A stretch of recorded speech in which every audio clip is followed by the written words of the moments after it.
नमस्कार. या व्हिडिओ सत्रात आपण वायरिंगचे विविध प्रकार, वायरिंगची देखभाल आणि वायरिंग दुरुस्तीबद्दल बोलूया. उद्दिष्ट: या व्हिडिओच्या शेवटी तुम्ही हे करू शकाल: PVC वायरिंग, केसिंग आणि कॅपिंग आणि कंड्यूट वायरिंग, वायरिंगची चाचणी, वायरिंगची देखभाल, वायरिंगची दुरुस्ती. चला वायरिंगबद्दल चर्चा करूया. नियमांचे पालन करून इलेक्ट्रिकल वायरिंगचा वापर विद्युत पुरवठा मेन्सशी लोड जोडण्यासाठी केला जातो. इमारतीला वीज पुरवठा करण्यासाठी इलेक्ट्रिकल वायरिंगचा वापर केला जातो. वितरण नेटवर्क सबस्टेशनमधून विद्युत प्रवाह ग्राहकांना हस्तांतरित करते आणि मुख्य बोर्डपासून विविध प्रकारच्या भारांपर्यंत विद्युत प्रवाह वाहून नेण्यासाठी इलेक्ट्रिकल वायरिंगचा वापर केला जातो. लोक आणि मालमत्तेचे संरक्षण करण्यासाठी इलेक्ट्रिकल वायरिंग योग्यरित्या स्थापित करणे आणि त्यांची देखभाल करणे आवश्यक आहे. खराबपणे स्थापित केलेल्या वायरिंगमुळे मालक आणि त्याच्या स्वतःच्या मालमत्तेसाठी गंभीर धोका निर्माण होतो. इन्सुलेटेड कंडक्टर वापरून घरगुती विद्युत उपकरणे जसे की लाईट, पंखे, वॉशिंग मशीन आणि पाण्याचे पंप ऊर्जा स्रोताशी जोडलेले आहेत. PVC वायरिंगवर चर्चा करूया. PVC वायर हे थर्मोप्लास्टिक मटेरियल म्हणजे पॉलीविनाइल क्लोराइड PVC म्हणून देखील ओळखले जाते, जे वायर इन्सुलेशन आणि संरक्षणासाठी वापरले जाते. PVC वायर्स आणि केबल्स त्यांच्या उत्कृष्ट गुणधर्मामुळे मोठ्या प्रमाणावर वापरले जातात, जसे की रासायनिक, उष्णता आणि पाणी प्रतिरोधक, मजबूतपणा, टिकाऊपणा आणि अष्टपैलुत्व. केबल इन्सुलेशन PVC इन्सुलेटेड वायरसह उत्कृष्ट कार्य करते. या तारांचा वापर सुलभतेमुळे आणि आग प्रतिरोधकतेमुळे केबल उत्पादनात सर्वाधिक वापर केला गेला आहे. केसिंग आणि कॅपिंग वायरिंगबद्दल चर्चा करूया. केसिंग आणि कॅपिंग आजही वापरात असलेल्या सर्वात जुन्या आणि लोकप्रिय वायरिंग सिस्टीमपैकी एक आहे. ही एक इलेक्ट्रिकल वायरिंग पद्धत आहे जिथे PVC इन्सुलेटेड वायर प्लास्टिकच्या आवरणांमध्ये ठेवल्या जातात आणि कॅपने झाकल्या जातात. केसिंग आणि कॅपिंग सिस्टीम बहुतेकदा घरगुती वायरिंग, वायर वितरण, इतर वायरिंग सिस्टीम, ऑफिसेस आणि कमी व्होल्टेज वापरणाऱ्या उपकरणांना संरक्षण देण्यासाठी वापरली जाते. केसिंग सामान्यतः एक आयताकृती पट्टी असते आणि त्याची वाहिनी आणि टोपी सामान्यतः राखाडी किंवा पांढरी असते. मानक केस आणि कॅपची लांबी 49.4 इंच आहे आणि ती 1.5 इंच रुंदी आणि 0.8 इंच जाडीच्या आकारात येते. सिस्टमची टिकाऊपणा सुमारे 20 वर्षे आहे आणि ती घरे किंवा ऑफिसच्या जागांमध्ये उत्तम काम करते. मूलभूतपणे केसिंग आणि कॅपिंगमध्ये तळ आणि वरचे दोन भाग असतात. प्रेस आणि फिट वायरिंगमध्ये तळाचा आणि वरचा भाग असतो. तळाशी भिंतींना जोडलेले आहे आणि वरचा भाग वायरिंगवर दाबला आहे. उद्योगांसाठी या प्रकारच्या वायरिंगची शिफारस केलेली नाही. हे क्रॅक होण्यास संवेदनाक्षम आहे आणि शॉर्ट सर्किट किंवा अतिउष्णतेच्या परिस्थितीचा सामना करू शकत नाही. तथापि हे एक अत्यंत टिकाऊ प्रकारचे वायरिंग आहे आणि निवासी आणि व्यावसायिक सेटिंग्जमध्ये वापरण्यासाठी आदर्श आहे. केसिंग आणि कॅपिंगसाठी इन्स्टॉलेशन प्रक्रियेबद्दल चर्चा करूया. कॅपिंग कव्हरसह प्रथम कॅशिंग चॅनल आवश्यक लांबीपर्यंत कट करा. त्यानंतर वायरिंग लेआउट नियोजनानुसार भिंतीवर केसिंग स्क्रू करा. सामान्यतः चॅनलमध्ये प्रत्येक 30 सेंटीमीटर अंतरावर एक स्क्रू ठेवा. तळाचे आवरण फिक्स केल्यानंतर वायर किंवा केबल लावा. आता वरच्या कव्हर केपिंगसह केसिंग बंद करा आणि तुम्हाला क्लिकचा आवाज ऐकू येईपर्यंत ते पुरेसे तणावाने दाबा.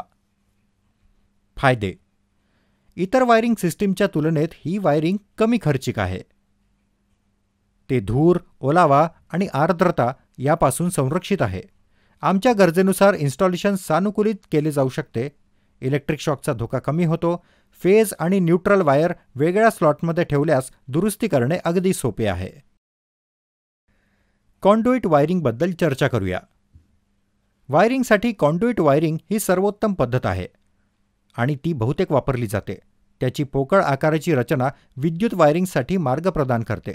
वायुमंडलीय परिस्थितीपासून तारांचे संरक्षण करण्यासाठी वाहिनी म्हणजे आच्छादनांशिवाय दुसरे काहीही नाही. कॉन्ड्युइट वायरिंग PVC पाईप्स किंवा मेटल पाईप्सने केले जाते. मूलभूतपणे दोन प्रकारचे कॉन्ड्युइट वायरिंग आहेत: पृष्ठभाग नाली वायरिंग आणि लपवलेले कॉन्ड्युइट वायरिंग. पृष्ठभाग वायरिंग: पृष्ठभागावरील वायरिंग जेव्हा GI किंवा PVC वाहिनी भिंती किंवा छतावर स्थापित केली जातात तेव्हा त्यास पृष्ठभागावरील नाली वायरिंग असे म्हणतात. नळ नियमित अंतराने बेस क्लिपसह भिंतींना जोडलेले असतात. विद्युत तारा नाल्यांच्या आत घालतात. पृष्ठभाग वायरिंग हा वायरिंगचा एक प्रकार आहे जो भिंतीच्या पृष्ठभागावर स्थापित केला जातो. या वायरिंग सिस्टीम दिसतात. पृष्ठभाग वायरिंग सिस्टमची स्थापना सोप्या चरणांनी बनलेली आहे. असेंब्ली सूचना तुम्हाला त्वरित इन्स्टॉलेशन करण्याची परवानगी देतात. जटिल कामांच्या गरजेशिवाय प्रत्येक घटक सहजपणे एकत्र करतात कारण संपूर्ण रचना भिंतीच्या बाह्य पृष्ठभागावर चालते.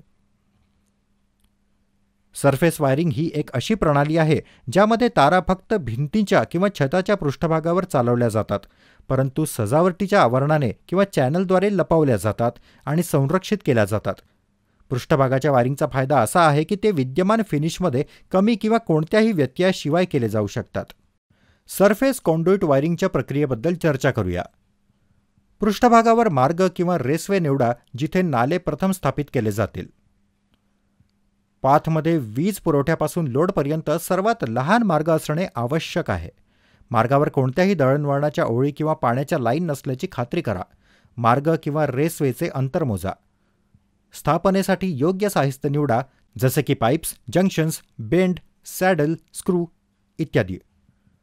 ज्या मार्गावर नाले निश्चित केले जाणार आहेत ते चिन्हांकित करा. तसेच PVC किंवा धातूसारख्या नाल्या बसवण्याकरता सॅडल्स निश्चित करण्यासाठी छिद्रे कुठे करायची हे चिन्हांकित करा. नियमित अंतराने सॅडल्स निश्चित करण्यासाठी छिद्र करा. ॲक्सेसरीजसह कॉन्डोइट पाईप्स सॅडलमध्ये माउंट करा. लांबीच्या स्प्रिंगच्या एका टोकाला सर्व तारा बांधा आणि लांबीच्या स्प्रिंगचे दुसरे टोक निश्चित नाल्यात घाला आणि त्या नाल्याच्या दुसऱ्या बाजूने ओढा. वीज पुरवठा कनेक्ट करा आणि तारांना लोड करा. वीज पुरवठा चालू करा आणि लोड कार्यरत असल्याची खात्री करा. वरील प्रक्रिया PVC आणि धातूच्या दोन्ही नळ्यांसाठी पाळल्या जातात. लपविलेले वायरिंग. लपविलेल्या वायरिंगमध्ये भिंतीच्या आत नळ्या घातल्या जातात. हे दृश्यमान नाहीत, परंतु ते व्यवस्थित आणि सुंदर दिसतात. भिंतीवरील नळाच्या आकारानुसार वायर्स रूट करणे आवश्यक असलेल्या ठिकाणी छिद्रे तयार केली जातात. लपवलेले कॉन्डुइट वायरिंग सिस्टम ही सर्वात लोकप्रिय, सर्वात सामान्य प्रकारची घरातील इलेक्ट्रिकल वायरिंग आहे. इमारतीचे वायरिंग आणि घरगुती वायरिंग केल्यास कॉन्डुइट वायरिंग हा व्यावसायिक मार्ग आहे. छताच्या शटरिंगपर्यंत कॉन्क्रीट ओतण्यापूर्वी भिंतीमध्ये कॉन्डुइट वायर इन्स्टॉलेशनसाठी ठेवावी. भिंतीमधील नाली घट्टपणे स्थिर करण्यासाठी स्टेपल्स अंतराच्या विशिष्ट अंतराने ठेवाव्यात. स्विच बॉक्स किंवा GI-PVC बॉक्सेसचा वापर जलवाहिनी टाकण्यासाठी केला जातो. स्विच बॉक्स नंतर भिंतीच्या प्लास्टरने फ्लश केला जातो. लपविलेल्या कॉन्डुइट वायरिंगच्या प्रक्रियेबद्दल चर्चा करूया. लपविलेले नळाचे काम दगडी भिंती बांधल्यानंतर पण प्लास्टरच्या अगोदर केले पाहिजे. वीटकाम पूर्ण झाल्यानंतर पाठलाग करण्याचे काम केले जाईल. भिंतीचे नुकसान टाळण्यासाठी भिंतीचा पाठलाग करताना फक्त वॉल कटरचा वापर करावा. भिंतीवर बनवलेल्या खोबणीतील कॉन्डुइट पाईप्स ठराविक अंतराने क्लिपच्या सहाय्याने निश्चित करा.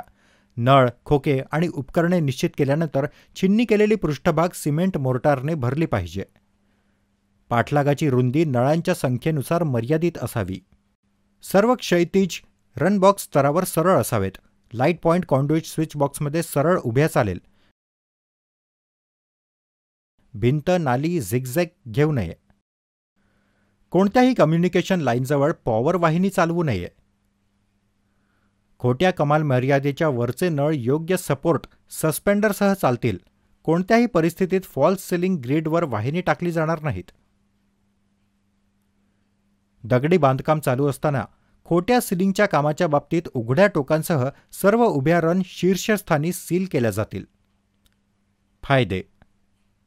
त्याला दीर्घायुष्य लाभते. तो एक चांगला देखावा आहे. PVC कॉन्डुइट गंज विरुद्ध अत्यंत प्रतिरोधक देतात. इलेक्ट्रिक शॉक किंवा आग लागण्याचा धोका नाही. धातूच्या बाबतीत आग लागल्यास यांत्रिक झीज होण्याचा धोका नाही. हे वातावरणातील आर्द्रतेपासून संरक्षण प्रदान करते. वाहिनी रसायनांपासून संरक्षण प्रदान करते. इलेक्ट्रिकल वायरिंगच्या चाचणीबद्दल चर्चा करूया. नवीन वायरिंगला पुरवठा देण्यापूर्वी भारतीय विद्युत नियमातील तरतुदीनुसार त्याची चाचणी झाली पाहिजे. आता ओपन सर्किट, शॉर्ट सर्किट किंवा गळती होणार नाही याची खात्री करण्यासाठी मेगरद्वारे वायरिंगची चाचणी केली पाहिजे. पुरवठा करण्यापूर्वी खालील चाचण्या केल्या जातात. पृथ्वी आणि वायरिंग दरम्यान इन्सुलेशन चाचणी, कंडक्टर दरम्यान इन्सुलेशन चाचणी, ध्रुवीयता चाचणी, सातत्य चाचणी. फेज आणि पृथ्वी कंडक्टर दरम्यान इन्सुलेशन चाचणी. तुम्ही ज्या सर्किटची चाचणी करणार आहात ते बंद करा. मेगरच्या सकारात्मक आणि नकारात्मक प्रोबला अनुक्रमे फेज आणि पृथ्वी कंडक्टरशी जोडा. हँडलसह मेगरला थोडा वेळ चालवा. भारतीय मानकानुसार मेगर मेगा ओममध्ये वाचत असल्याची खात्री करा. जर रेझिस्टन्स मेगा ओमपेक्षा कमी असेल तर वायरिंगमध्ये दोष आहे असा निष्कर्ष काढा आणि अर्थिंग सिस्टीम नीट झाली आहे का ते तपासा. 2 कंडक्टर दरम्यान इन्सुलेशन चाचणी. दोष शोधण्यासाठी ही चाचणी मुख्यतः 2 किंवा अधिक कोर भूमिगत केबल्सवर केली जाते. वीज पुरवठा बंद करा आणि सर्किटमधून केबल पूर्णपणे काढून टाका. एकल फेज प्रणाली असल्यास 2 कंडक्टरमध्ये मेगरचे सकारात्मक आणि नकारात्मक प्रोब ठेवा आणि 3 फेज, 3 कोर किंवा 4 कोर केबलच्या बाबतीत सर्व कंडक्टरमध्ये ठेवा. पाहिल्याबद्दल धन्यवाद. तुमचा दिवस चांगला जाओ.